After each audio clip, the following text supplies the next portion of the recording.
Hey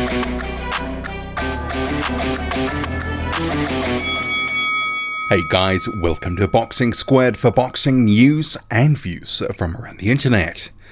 Luis Ortiz, 40 years old, 2 defeats, coming off the second of those defeats to Deontay Wilder in November 2019. Where does he go? What does he do next? How can he remain relevant in the heavyweight division? As an older fighter, fans will cut him less slack than a younger fighter if he has a bad performance. So, for me at least, I sort of see that he has to stay in meaningful, relevant type fights. No more Razvan Kajanu or Travis Kaufman type stay busy, keep warm fights, because at 40 years old, getting older, his time is limited, and if he is going to have another go round to try and get back to another title shot, he really has to fight some good opposition to stay in contention. And if he would get another shot, probably 12 to 18 months away at least. So who could he fight? There's actually a number of guys, to me at least, that make sense, or at least potentially within one of the sanctioning bodies where he really could make a push, and quite quickly. But I'll start off with the guy that I think makes the most sense for me, which is Adam Kownacki. And this is not just a make sense for Luis Ortiz, but also for Kownacki. Because remember, in Adam Kownacki, an unbeaten contender who is being primed potentially to face Deontay Wilder at some point should Wilder remain undefeated, beat Tyson Fury, for example. I could see a case where Adam Kownacki could get a fight in 2020 against Wilder if he keeps winning. But for Kownacki, similar to Ortiz, he can't just sit round on his haunches doing not much of anything. He had a relatively down year in 2019.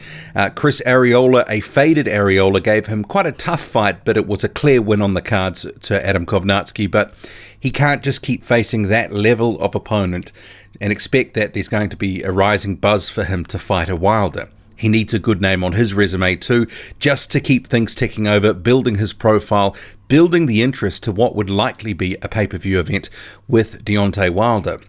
So I can see it working both ways, for Luis Ortiz and for Kownacki.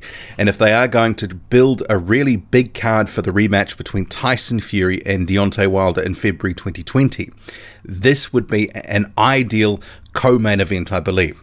It's a showcase for both guys, one for Ortiz to prove he's still got it, that he can take down a quality contender in Kownacki, and for Kownacki it builds another comparison. If he beats Luis Ortiz, only the second man to do so after Wilder, and it would be another common opponent with Deontay Wilder.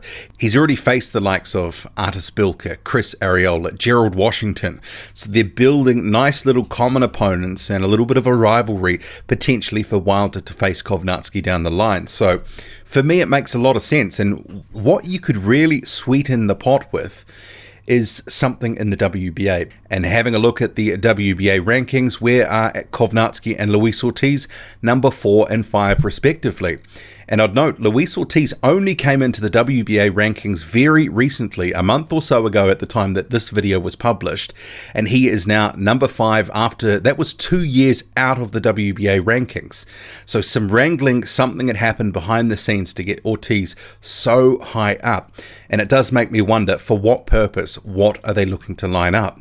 But on the face of it, Kownacki versus Ortiz works for both guys for all manner of reasons, and that could be a very good fight to test Ortiz and test Kownacki, see where they're really at and who is going to continue on to bigger and better fights. It could be a great crossroads fights of sorts for both guys. That would be my number 1 pick for Luis Ortiz. And before people start going on about Ortiz should be facing a Dillian Whyte and other people like that in different promotional stables, I think we just have to start getting a little bit realistic. There is silos within the heavyweight division. If it's not ordered, it's probably not going to happen. And even if it is ordered sometimes, it doesn't happen.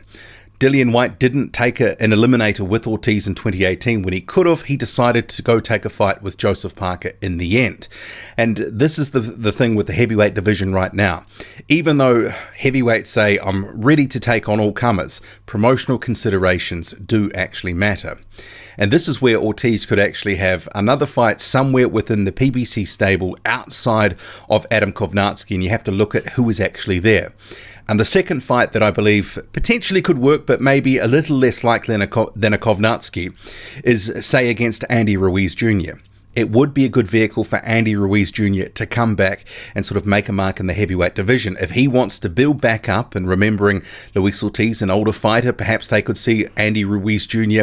sort of making his comeback through that route. He beats Ortiz, he's able to go on and maybe contest for a title at some point in the next 18 months to 2 years. He's got a little bit of rehabilitation to do with his image. This is Andy Ruiz Jr. following that fight with Joshua. Didn't train hard enough. He says he wants to do everything to prove that he is a champion and can be a champion again. So this is a good litmus test for an Andy Ruiz Jr. And for Ortiz, facing a guy like Ruiz Jr. proves that he's still fighting at a certain level, and if he can beat him, it's a well-earned, good quality win to have on his resume. Andy Ruiz Jr., only the 2 losses so far. So you can sort of make cases for some of these guys, in-house fights for PBC, where they really make a lot of sense. And I would like to see Ortiz and Ruiz in a fight together. I think it would be a good fight, be interesting stylistically. Ortiz, a very crafty, skillful boxer. Both don't necessarily have great foot speed, but it would be a bit of a shootout at points in the fight, I think, because Ortiz, he wouldn't be moving the whole time, but he would give Andy Ruiz Jr. some issues, and I think also vice versa. And of other fights you could make in the PBC stable, you can only drop down to a certain level.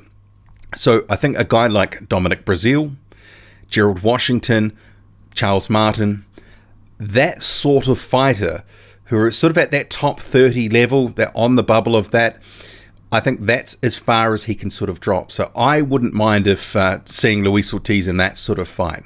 It wouldn't be my first choice, but I wouldn't be mad at that either, especially coming off this loss to Deontay Wilder. But he can't drop all the way back down to sort of top 50, 60, 70 guys like a Kajanu or Kaufman, as I mentioned earlier. But the WBA, and this is where I wanted to sort of round out the video.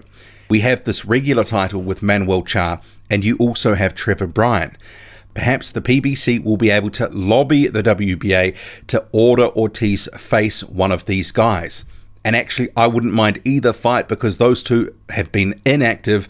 They are holding these belts, doing nothing with them, seemingly waiting for big paydays and not fighting in the meantime.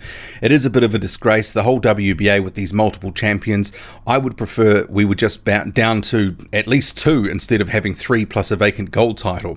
The whole thing, it's just clipping the ticket. It's madness, but it is the state of play at the moment. So if these belts are on the line and they are seen to be meaningful, why not try to lobby to get Ortiz into one of these fights where he could fight Charr or Bryan? And that would certainly take one of those guys out of the mix, in Manuel Charr's case, maybe for good, and it could possibly lead to something down the road for Luis Ortiz. If he had the regular title, for example, he could make a case and lobby for a potential third fight with Deontay Wilder, or potentially try to unify with someone who also has a belt in another division. There is the scope for that. So having the regular title will give him a little bit of juice. It'll give him a bargaining chip which he can parlay into a bigger fight, a potential unification. And I know a lot of people wouldn't want to see Wilder Ortiz 3, and I'm one of those because we've seen the fight twice. It ended conclusively both times. And the second time, there was no real doubt. There was nothing really to see after that. But it gives Ortiz potentially something to work with to get into a bigger fight. Who knows what could happen, but he needs to make moves, make them quickly, and he could get some good fights within the PBC stable. And if he can work a WBA angle against one of those so-called WBA champions, well, that could be a good avenue for him. But bearing in mind, he was tied up in the WBA rankings and that sort of structure for years and years and years, never really paid off. But ultimately, he's at number 5 at the moment. Why not try exploit that? What do you make of it all? Who do you want to see Luis Ortiz face? Could he face someone like a Kownacki, a Ruiz, or do you think it will be a step down from that, the Martin, Washington, that sort of level within the PBC stable, or a Dominic Breazeale potentially? Drop a comment, loud and often, hit like, hit subscribe, follow me on Twitter, boxing_squared. I'm out.